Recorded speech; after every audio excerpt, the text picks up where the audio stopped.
It really is remarkable what the touch of one hand can do. No doubt you've heard the old saying, the hand that rocks the cradle rules the world. Well, the implication is that because a mother is the most influential person in a child's upbringing, she has the power to affect the future. Whatever the outcome, good or bad, the mother is responsible. Well, that's quite the burden to bear. And she does it all with one hand.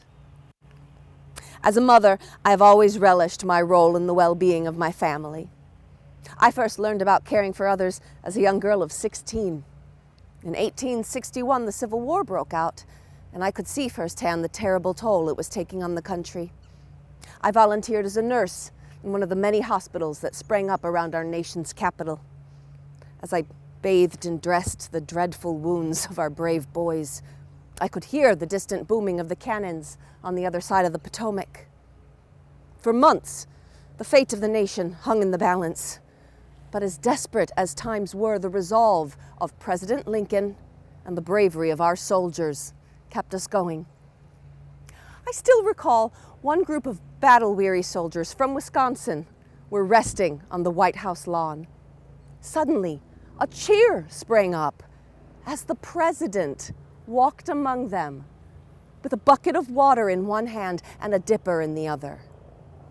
With the touch of his hand, he made us believe that our cause would be victorious. It was in Washington in 1864 that I first met Lucius Fairchild, the man who would become my husband. I was still quite young, and marriage was the last thing on my mind. But Lucius changed all that. He was witty and charming and full of bright ideas for his future and the future of his home state, Wisconsin. He had recently left the Army after being badly wounded at Gettysburg. I suppose many women would have been put off, even horrified, by the fact that Lucius only had one arm. But I had seen so much in the hospitals, I wasn't the least concerned. I think it made him even more attractive, because I knew what suffering he'd been through, yet he still maintained his sense of humor. When he first found out my name was Francis, he said, "Oh no, you're not a Francis. You're a Frank." And the name stuck. From then on, I was his little Frank. We discovered both our ancestral families had come from Connecticut. When he said his predecessor had fought in the War of Independence, I told him my great-grandfather, John Bull, had fought in the same conflict. He said it must be fate, and we were meant to be together. By the end of the year, we were wed, and we moved back to Wisconsin, where Luce, as he insisted I call him, had recently been elected Secretary of State. One of Luce's best attributes was his willingness to listen.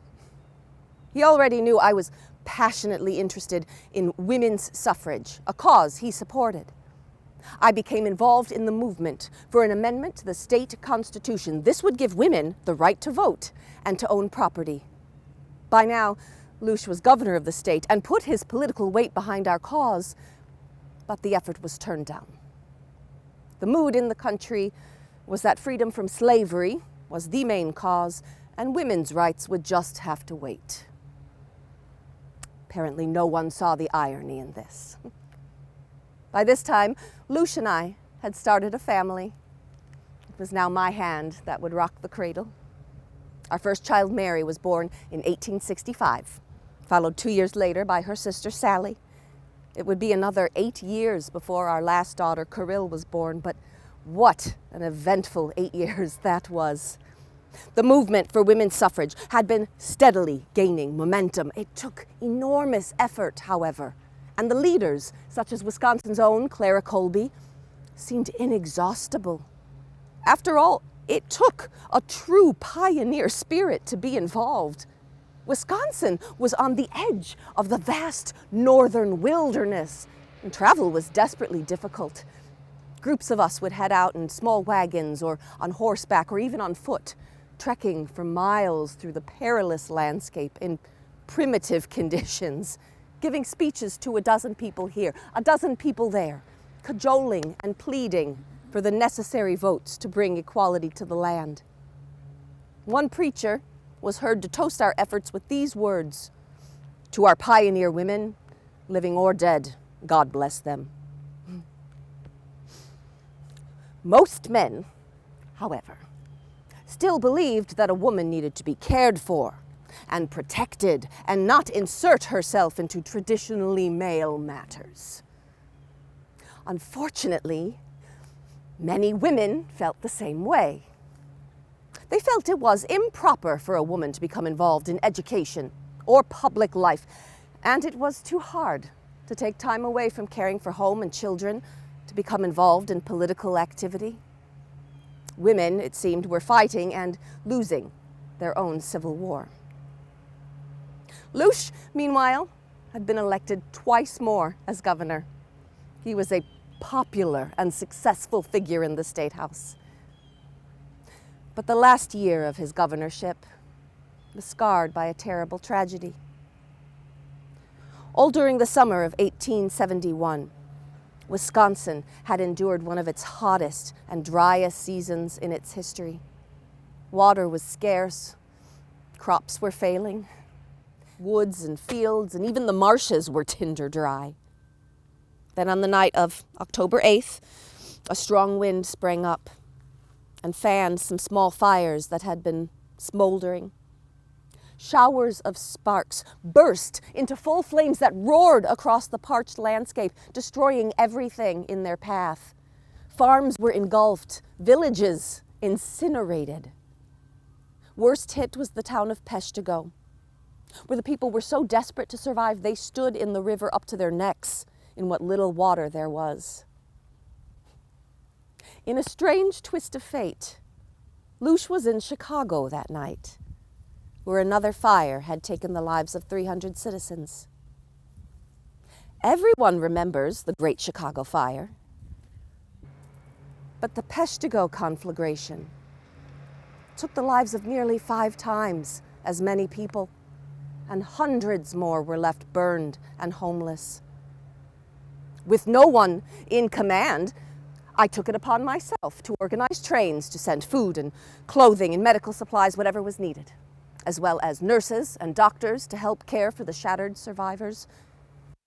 It was an unofficial act of authority in a time where such power was not available through the ballot box. After his third and final gubernatorial term ended, Lucius was sent to England in the role of United States, the beginning of a series of diplomatic postings where our time was taken up mostly in social situations. But this meant I often wore quite glamorous gowns. One in particular I recall was a beautiful combination of purple and silver that trailed 2 yards behind me on the ground. But we longed for home. So after a decade abroad, we returned to Madison, where I took up my cause for women's rights once more.